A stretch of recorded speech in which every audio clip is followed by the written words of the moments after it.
주안의 만나 4월 10일 수요일 묵상을 함께 나오도록 하겠습니다. 오늘 말씀은 민수기 12장 1절에서 16절 말씀으로요. 미리암과 아론의 불평이라고 하는 제목으로 함께 묵상을 나오도록 하겠습니다. 오늘 본문에서는 모세에게 불평하며 그 권위에 도전한 미리암과 아론에게 주어지는 하나님의 징벌을 통하여서 교회 공동체의 하나됨, 특히 리더십들의 하나됨이 얼마나 중요한 것인지를 돌아보게 됩니다. 예전 제가 목회에 대해 배울 때 계속 들었던 말이 목사와 장로들 사이가 좋아야 성도들에게 유익이 된다라는 것이었습니다. 이 화합을 위해서는 서로가 정말 노력을 많이 해야 하는 부분입니다. 이에 대해 예를 들면서 들었던 말이 가정에서 아버지와 어머니가 사이가 좋아야 자녀들이 평안하고 감정적으로도 안정이 된다라는 것이었습니다.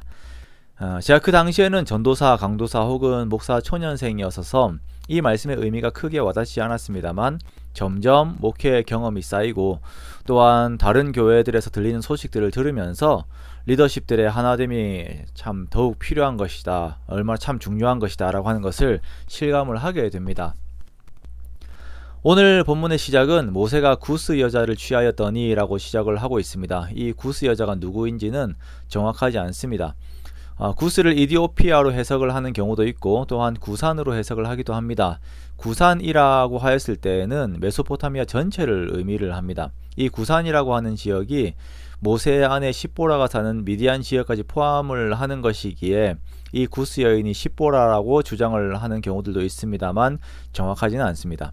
자, 문제는 이 일이 미리암과 아론의 눈에 보기에는 모세의 흠이 되었다라는 것입니다. 그리하여서 이 일로 인하여 모세의 리더십에 이 두 사람이 반기를 들게 되지요.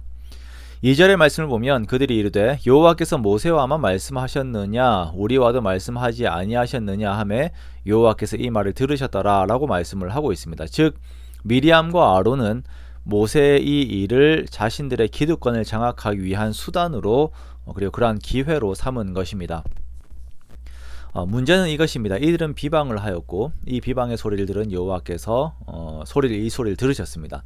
이 비방 앞에서의 자세를 두고 성경은 먼저 모세의 성품을 이야기를 합니다. 3절에 보면 모세는 온유함이 지면의 모든 사람보다 더하였더라 라고 말씀을 하고 있습니다. 온유함이라고 하는 성품은 타인을 존중하여 그들의 뜻이 이루어지게 하기 위하여 자신의 의지를 죽이고 기다리는 것을 말하는 것이죠.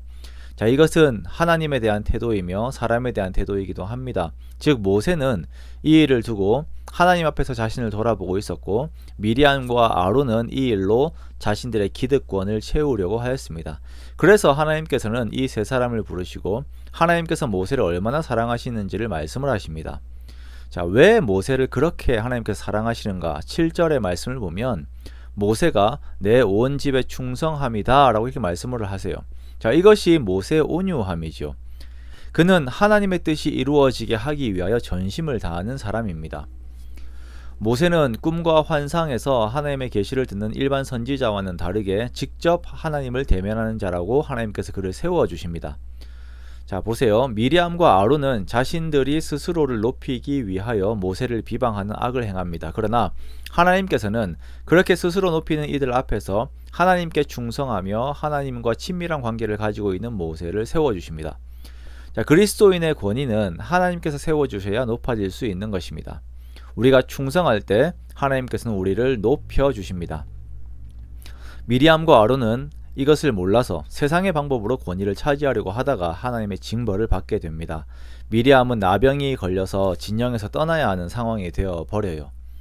자, 이 일에 대하여 아론이 모세에게 간청을 하고 모세 역시 하나님께 간청을 합니다. 하나님께서는 이 일에 대하여 7일 동안 자신들을 돌아보는 시간이 있어야 함을 말씀을 하세요.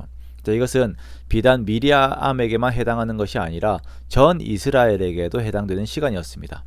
이스라엘은 행진을 멈추고 하나님 앞에서 자숙하는 시간들을 함께 가져야 했습니다.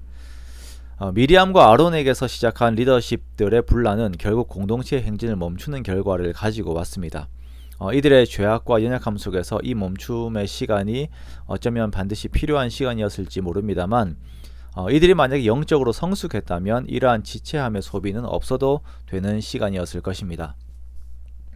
우리가 오늘 말씀을 통하여 공동체의 화합이 얼마나 중요한 것인지 그리고 하나님께서 세우신 질서를 인정하는 것이 하나님을 인정하는 것임을 다시금 생각을 하게 됩니다. 이것이 꼭 교회에서의 그 목회자와 중직자들에 대해서만 이야기하는 그런 것이 아닙니다. 교회 안에는 크고 작은 질서들이 있습니다.